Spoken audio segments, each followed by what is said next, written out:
sobrang yung mahal na mahal yung isa't isa. Sana one day meron din akong gawin. Hindi ko birthday. Baka Kim, meron na, hindi mo lang...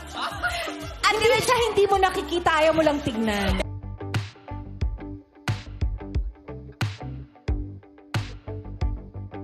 Naging emosyonal si Chinita Princess Kim Chiu sa kanyang birthday message kay Ogie Alcacid. Dahil nga ito sa pinagsamahan ng dalawa. Matatandaan kasi na magkasama din sina Kim at Ogie sa Asap Natin To. Kaya naman, araw-araw talagang nagtatagpo ang dalawa at palaging naibabahagi ni Sir Ogie ang kanyang wisdom kay Kim Chiu. Ayon kay Kim Chiu, gusto ko talagang nakikinig ng love story nyo ni Ate Regine kasi lagi ka umiiyak. Sobra nyong mahal ang isa't isa.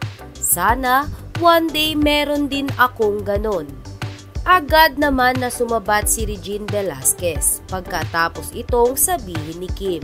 Ayon kay Regine, baka Kim meron na, hindi sa hindi mo nakikita, ayaw mo lang tignan. Nagtawanan naman ang lahat ng It's Showtime host sa pag-uusap ng dalawa. Samantala, narito at panoorin natin ang ilang kaganapan sa birthday ni Ogie Alcacid sa It's Showtime.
Difficult.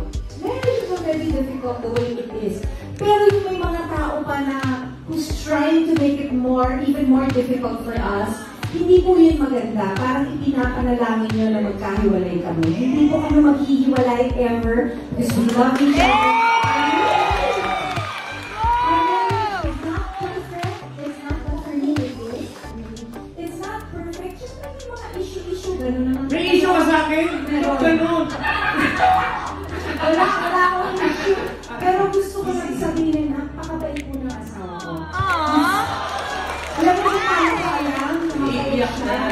You know, he is God-centered. You know, ang focus niya kay God, marami siyang ginagawa, pero ang focus niya kay God pa rin. Yes, ako po yung nag-benefit doon. Kasi dahil mahal na mahal niya ang Panginoon, mabait at mabuti siyang asawa at tatay sa aming mga anak. So please, kaya na kayo makita ang mga everything na write-up. So kung paliwalaan, makikita niyo naman kami sa aming mga social media. And we are very close. He's my best friend and I hope I'm his best friend too. Aside from Ryan ba? Ryan? Diba?